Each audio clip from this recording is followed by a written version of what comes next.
อยู่ด้วยกันจนวันแก่เฒ่ายินดีที่มีงานที่มาวันนี้ลูกค้ากันจองเลย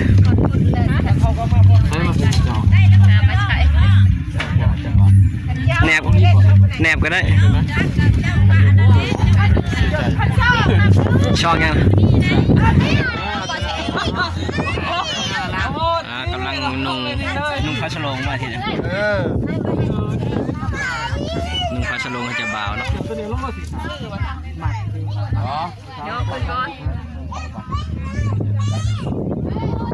ี่เนาะใส่ย่างขาตีออก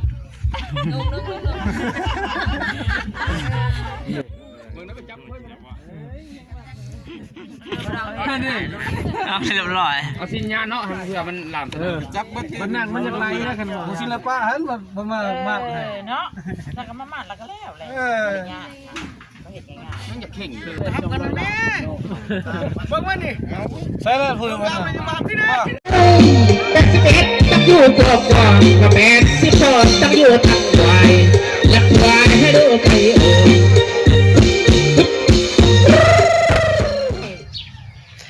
สบายดีFC ทุกฐานเนาะยินดีตอนหับชูช่องอาโปชาแนลอีกแล้วท่านผู้ชมเนาะมื้อนี้บรรยากาศตอนเช้าๆเนาะใส่ชุดสีขาวเนาะการมื้อนี้สิไปร่วมงานหมู่งานดองหมูเนาะหรือว่างานแต่งหมูเนาะก็อยู่ในเซโนนี่แหละว่าเฮาจะได้ไปแห่เจ้าบ่าวเนาะไปเฮือนเจ้าสาวผู้แหละอยู่ที่ตลาดปิงไก่เซโนผู้แหละขอบเขตนั่นแหละกับโบโปสิขี่รถจักรไปเนาะแล้วเจ้าบ่าวมันเพิ่นขี่รถใหญ่ไปก็ที่ถ่ายคลิปบรรยากาศภายในงานเนาะว่าเพิ่นเฮ็ดจังได๋เนาะบ่โปก็สิไปช่วยงานเพิ่นได้จัดอาหารการกินเนาะรับแขกที่มาร่วมงานของเพิ่นเนาะก็บ่ว่ายังหลายไปเบิ่งไปชมกันท่านผู้ชมรถเจ้าบ่าวนำหน้าไปแล้วเนาะจังหวะมี2คันเนาะอนาการแม่นพี่น้องทางนั้นมาแห่เคยมื้อนี้โอ้ไปทงงามเนาะ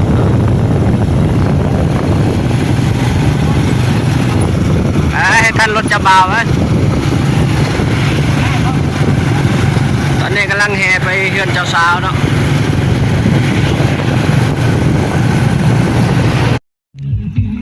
ตอนนี้มาหอดเฮือนเจ้าสาวเลยเนาะรอทารถจะบ่าวมานี่กำลังมาหอดทุกคนจอดเลยสนุกจอดทั้งหมดฮะข้าวนี้มันข้าวนี้ข้าวนี้เจ้าบ่าวจอดกันแล้วทีมงานรถเจ้าบ่าว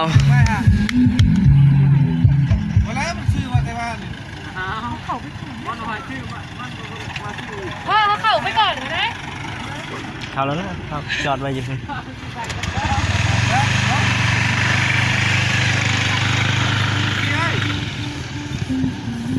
จอดกันแล้วเขาไปจอดวันรถพรก็ได้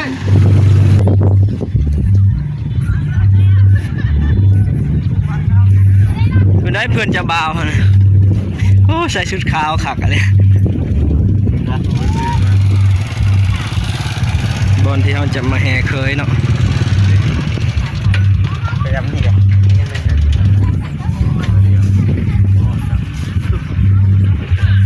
นี่เจ้าบ่าวให้ถือขันจองเลย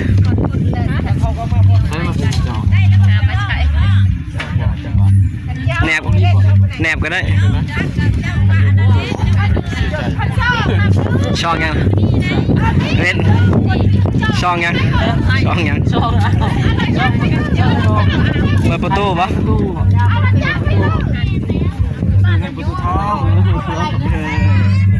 ญาติพี่น้องทางเจ้าบ่าวเนาะ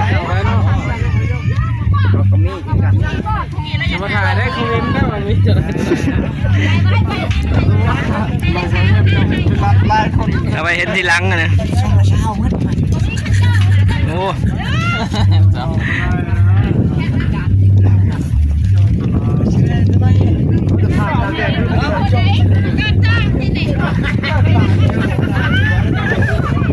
จะแห่ไปเฮือนเจ้าสาวเนาะ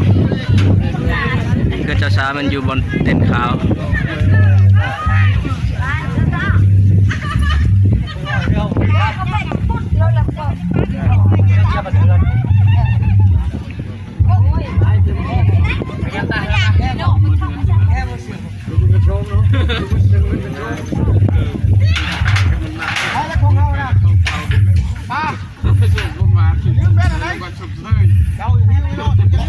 ช่องด่าน อย่าลืมเลยตลาดอีกแล้วเดี๋ยวว่าเนี่ยไวลืมจะนี่นำกิน เจ้าบ่าวฮากาแมนพนักงานทหาร ตอนนี้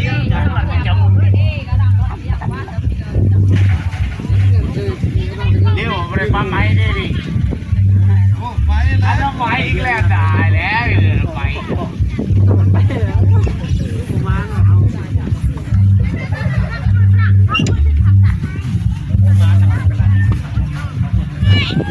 มือกล่อง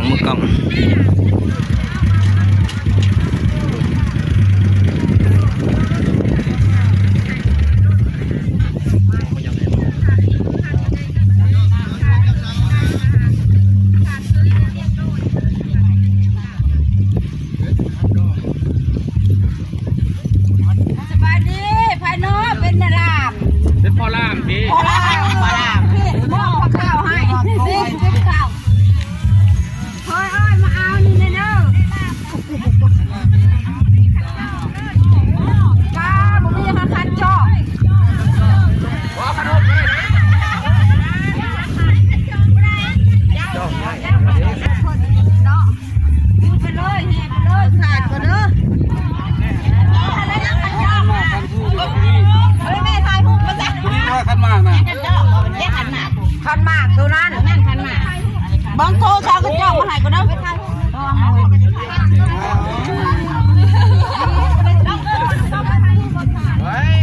เป็นหน้าเด้อเคยเด้อ อันนี้เป็นเพื่อนเจ้าบ่าวเนาะ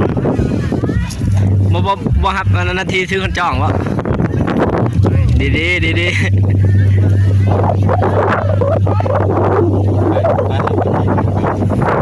น่าจะแม่นนะเชียว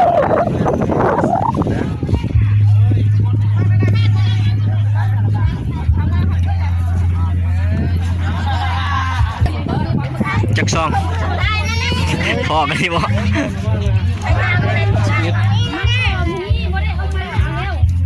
กูรับผิดชอบซองเจ็บเก้าซอง ซองละ20,000 ซองละ20,000กีบ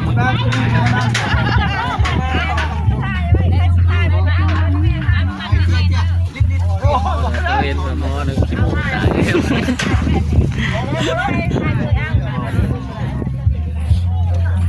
ตอนนี้กำลังกะเกี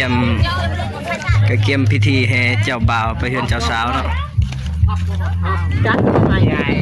นี่อยู่ได้นะแกนุ่งบ็อกเซอร์ใช่ไหมนุ่งบ็อกเซอร์หลับตาด้วย การประชาชนได้หรอ พูดสินุงกันได้หลับตา โอ้ยน้ำหวานจะพูดเอาเหมือนเพื่อนกำลังนุ่งผ้าฉลงมาทีนี้นุ่งผ้าฉลงให้เจ้าบ่าวเนาะ อ๋อ เดี๋ยวคนก่อน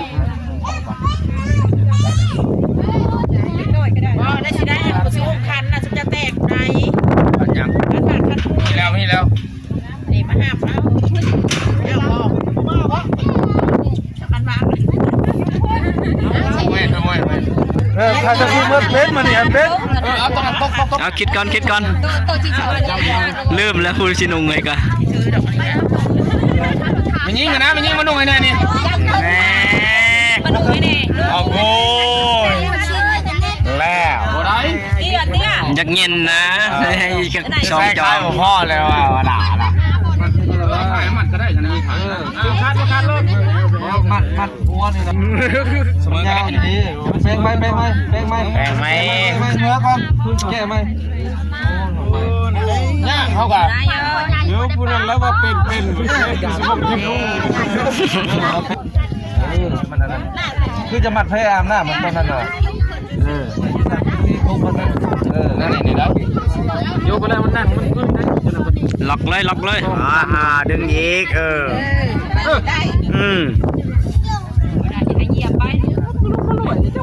มันนั่นเจ๊จะเชิงเปลี่ยนมือใหม่เหรอ ของศิลปะเขาไปเลยเนาะทางนี้บุบเกี้ยวเนาะบอยมี่ทางนี้เนาะใส่ย่างขาออกตีออก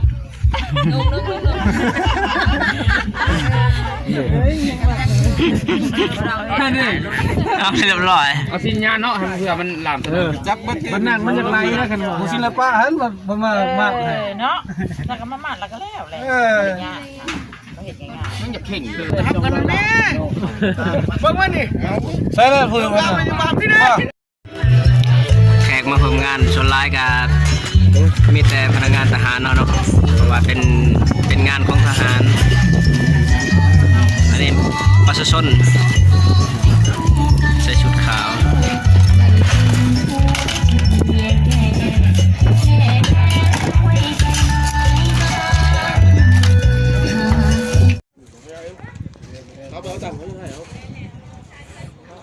ตัวมีแต่ชุดขาวเนาะ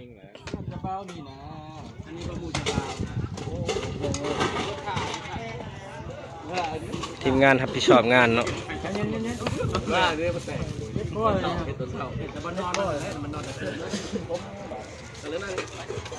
มานั่งเด้อกล้องมาแต่ผู้แบกนี่ผู้เบิดโน้ยเขาเกี่ยมไว้เนาะ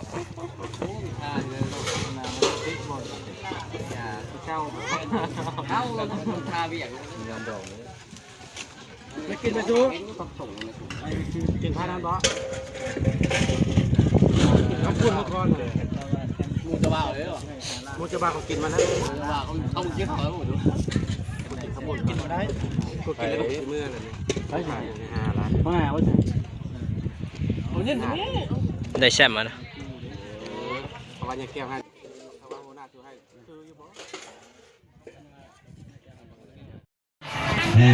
คนคั่วครับมาเป็นคนแจกทหารพอเท่าสักข้อว่าเรื่องอะไรหรือว่าพวกกูเป็นคนเท่ามาคนเป็นพวกกูสักข้อไอ้ที่มึงเด็กเกอะไรที่มึงเก็บตัวเด็กเกไม่พวกงามและไม่กลัวนะมาเป็นคนแจกเกแต่กับไฟใส่เนาะทางใส่เด็กเขาไม่เทียบสลับซับพอดสลับยำหนังเปลี่ยนกับเปลี่ยนปูพอดการปูอยู่เพื่อนแต่ซื้อเก้าหน่อยพี่น้องเลยยำหนังงัวถ้าไปที่เขาเนาะเป็นคนแจกเอกบัตรใส่สักคนบัตรเอกอะไรเนาะมีพวกเด็กเกเรแต่ได้เก็บวันซ่าสัมภาษณ์กับที่เก็บของเชิญจะก้าวผ่านมาที่จุดนี้ถึงคนก็ยาว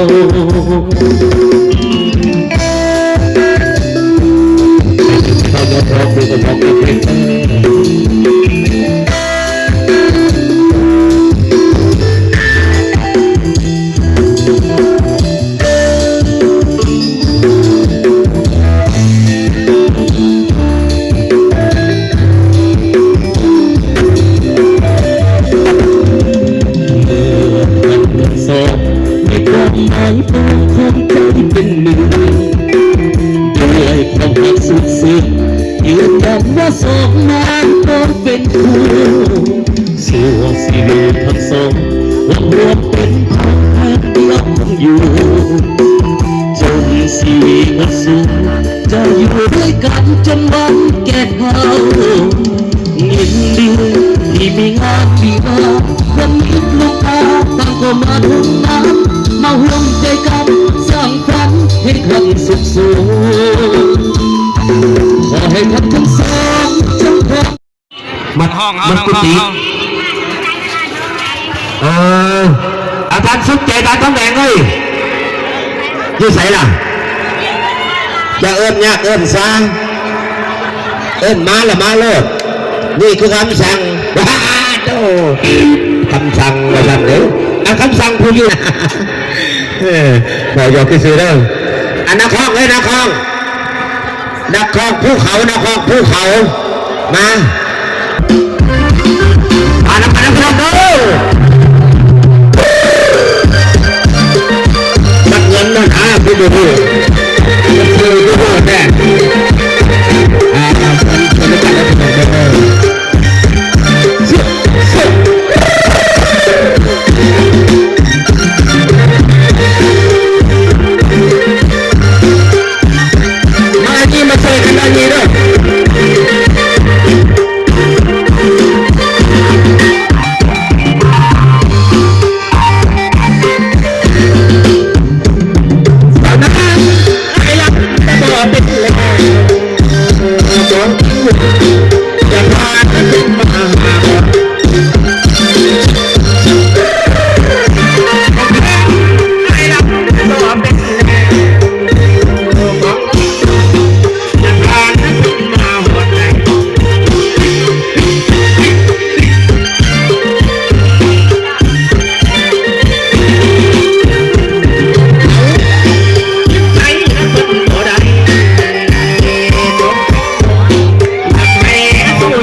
โกรธ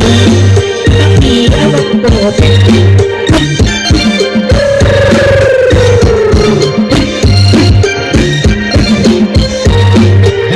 อาอย่าน้อย